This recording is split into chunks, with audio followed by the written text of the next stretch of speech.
ناظرین گرام السلام علیکم۔ بقر عید پر اچانک استعمال ہونے والے گھریلو ٹپس۔ مسالہ جات کو پہلے سے پیس کر محفوظ کر لیں۔ اگر مسالہ جات میں ہینگ کا ٹکڑا رکھ دیا جائے تو یہ زیادہ عرصے تک کارآمد رہتے ہیں۔ چبلی کباب کو ٹوٹنے سے بچانے کے لیے اس میں مکئی کا آٹا ڈال دیں۔ اگر مکئی کا آٹا میسر نہ ہو تو انڈا پھینٹ کر شامل کر دیں، کباب نہیں ٹوٹیں گے۔ اکثر خواتین سے کوفتے پکاتے وقت ٹوٹ جاتے ہیں۔ چمچ سے ہلانے کی بجائے دیگچی کو حرکت دیں، اس طرح کوفتے نہیں ٹوٹیں گے۔ گوشت کو فوراً گلانا ہو تو پپیتے کا پیسٹ استعمال کریں۔ اگر پپیتے کا پیسٹ نہیں ہے تو ذرا سے چھالیاں ڈال دیں۔ 1 کلو گوشت کے لیے 1 چھالیا کافی ہے۔ بڑی عید کے موقع پر کھانے کی زیادہ کی وجہ سے ڈکار آنے لگتی ہے، بد ہضمی محسوس ہوتی ہے، تو اس کے لیے بقر عید سے کچھ دن پہلے ہی کالا نمک، اجوائن اور سونف تینوں چیزیں ہم وزن لے کر پیس کر سفوف بنا لیں۔ چورن تیار ہے۔ سینے میں جلن، بھاری پن محسوس ہو تو پانی کے ساتھ لیں۔ جو لوگ ہارٹ اٹیک، کولیسٹرول، معدے کے مریض ہیں، ان کو کھانے میں گوشت کے ساتھ ساتھ لہسن دھنیا کی چٹنی بنا کر دیں، اور ایسے لوگ گوشت کا استعمال کم کریں۔ اگر کچا پپیتا نہ ملے تو پپیتے کے چھلکے لے لیں، اسے پیس کر گوشت میں ڈالیں۔ گوشت میں بہترین قسم کی گلاوٹ آ جائے گی۔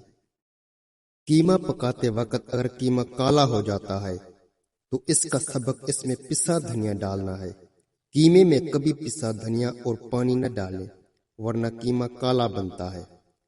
اگر بلینڈر میں چٹنی پیس رہی ہو تو کبھی بھی چٹنی میں شروع میں نمک مت ڈالیں ورنہ چٹنی پتلی ہو جائے گی۔ بڑی عید پر باربیکیو کے ساتھ چٹنی کھانے کا مزہ کرکرا ہو جائے گا۔ چھری فوری طور پر گھر پر تیز کرنے کے لیے ریگ مار پر رگڑیں، چھری تیز ہو جائے گی۔ چھری کو ہمیشہ دھو کر استعمال کریں۔ عید الاضحیٰ سے کچھ دن پہلے فریج کی صفائی ہر گھر میں عام ہوتی ہے۔ فریج کی برف پگھلانے میں زیادہ ٹائم لگ جاتا ہے تو سب سے پہلے فریج کو بند کر دیں، اور ساری برف پگھلانی ہو تو برف کے اوپر نمک چھڑک دیں۔ بہت زیادہ تیز سے برف پگھلنا شروع ہو جاتی ہے۔ گوشت کی بو ختم کرنی ہو تو 1 پیالے میں اتنا پانی لے لیں کہ گوشت اچھی طرح سے ڈوب جائے۔ اس میں 5 چمچ سفید سرکہ شامل کریں۔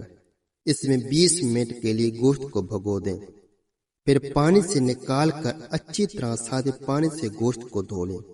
پکانے کے بعد آپ محسوس کریں گے بو نہیں آئے گی۔ باربیکیو یا پھر ہیوی کھانے کے بعد گرین ٹی یا گرم پانی لیمو نچوڑ کر ضرور استعمال کریں۔ ایسا کرنے سے بد ہضمی نہیں ہوتی، ہاضمہ ٹھیک رہتا ہے، اور ڈکار اور بد ہضمی کی شکایت بھی نہیں ہوتی۔ اگر گوشت پکاتے وقت جل جائے تو اس میں تھوڑا سا دودھ شامل کر دیں اور اس کی اچھے سے بھونائی کریں۔ جب دودھ بالکل خشک ہو جائے تو گوشت سے جلنے کی بو نہیں آئے گی، اور یہ بقرہ عید پر استعمال ہونے والی سب سے موسٹ ریننگ ٹپ ہے۔ گوشت کاٹتے وقت ہمیشہ خیال رکھیں کہ بوٹیاں ہمیشہ چھوٹی رکھیں تاکہ میرینیٹ کرتے وقت اس میں مسالہ بھی صحیح طرح سے جذب ہو جائے اور پکنے میں آسانی ہو۔ جلدی گل جائے گا۔ گوشت پکنے کے بعد نہایت مزیدار بنے گا۔ برتنوں سے گوشت کی چکناہٹ ختم کرنی ہو تو برتن کو گرم پانی سے دھو لیں۔ اگر برتن سے گوشت کی بدبو آ رہی ہو تو 1 بڑے برتن میں پانی ڈال کر سرکہ ملا کر اس میں تمام برتن بھگو دیں، پھر پانی سے برتنوں کو اچھی طرح سے دھو لیں۔ بقرہ عید سے پہلے املی کی چٹنی بنا کر فریز کر لیں۔